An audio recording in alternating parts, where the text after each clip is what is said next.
Coming up on the program, we bring you the very latest from the Yobe state capital, Damaturu, where a blast killed at least 15 people and injured dozens more yesterday.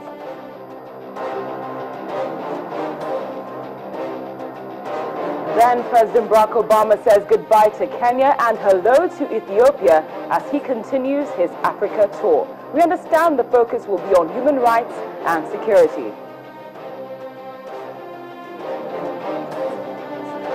And later on, Burundi's election results are out. But the United States is not confident that the results are anything close to credible, and there could be sanctions looming for the East African country.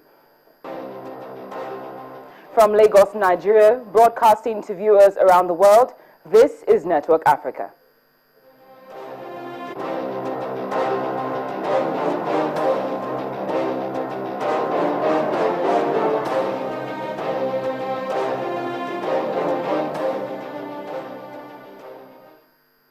Hello and welcome to the last Monday edition of Network Africa in the month of July. I'm Cynthia Are. Now, just before we get the latest on the Damaturu blast from our Yobe state correspondent, let's take a quick look at the top 3 stories which made headlines on the African continent over the weekend. President Barack Obama waved goodbye to jubilant crowd in Kenya on Sunday, July 26th, after a historic visit to the African country. He told Kenyans on Sunday on his first presidential trip to his father's homeland there was no limit to what you can achieve, but said they had to deepen democracy, tackle corruption, and end exclusion based on gender or ethnicity. When all voices are being heard, when people know that they're included in the political process, that makes a country stronger and more successful and more innovative. So we discussed steps that Ethiopia can take to show progress on promoting good governance, protecting human rights, fundamental freedoms, and strengthening democracy. And this is an area where we intend to deepen our conversations and consultation because we strongly believe in Ethiopia's promise and its people. Then Burundi's Foreign Minister Alain Nyamwiti dismissed international criticisms of the recent presidential elections, saying what matters was only the opinion of the people.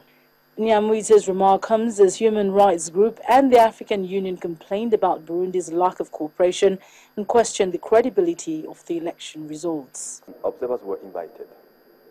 Now, if an organization chooses not to send an observer team after having been invited, then it is not up to the country which has invited to respond. It is up to the organization to say why they didn't go. Now, the elections have been held, and the people of Burundi have had a chance to speak for themselves as to who should run their country.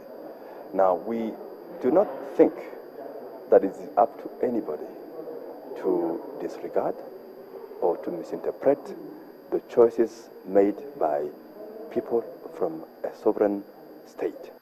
Finally, a blast set off by a female suicide bomber tore through a crowded market in northeastern Nigerian city of Damaturu on Sunday, killing at least 15 people. Police spokesman Badegeshi said 15 people died, while 47 were injured. No one has claimed responsibility for the explosion, which witnesses say occurred around 8:30 GMT, but it is the latest in a series of attacks in the last few weeks that bear the hallmark of the militant Islamist group Boko Haram. Cut. Now for more on that, we're joined by Yobe state correspondent Jonathan Gopep. He joins us right now for the latest. Jonathan, thank you very much for your time. Thank you. Good evening and welcome, viewers. Thank you. Could you just fill us in with the latest concerning this unfortunate incident? Well, the incident is no longer news to most Nigerians and people across the world that a suicide bomber yesterday joined the queue along with people.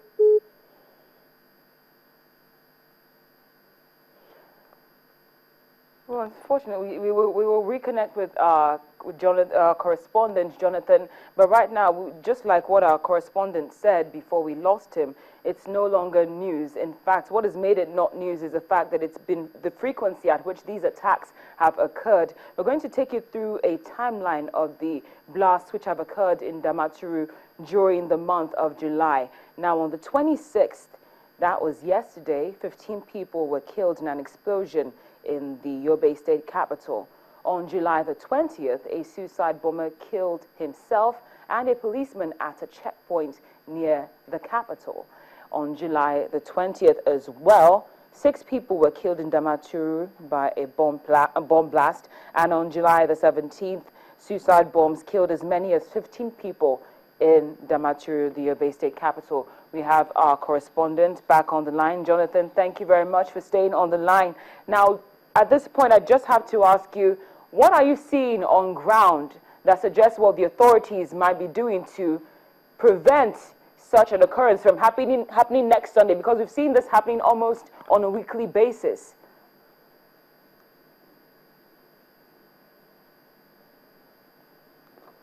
Jonathan, thank you for staying on the line. Thank you so much. Yes. Now, as I asked you earlier on, but I'm going to say it again. What are you seeing on ground that suggests a change in strategy to prevent something like this from happening probably this time next week? Because we've seen like a weekly occurrence in the past month. Honestly, it's really frightening for most of us within this zone because it has become a weekly issue, really, just as you said. And we are not really happy with what is happening because most of the time, this thing often takes place on weekends or during public holidays. In recent time, that is what has been happening. But the news for all Nigerians.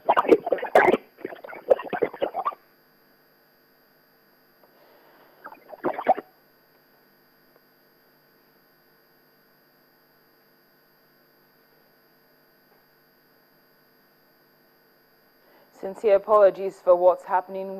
But right now we're going to go on a break. Still to come on Network Africa. President Barack Obama says goodbye to Kenya and hello to Ethiopia as he continues his Africa tour. We understand the focus will be on human rights and security. Details in just a moment.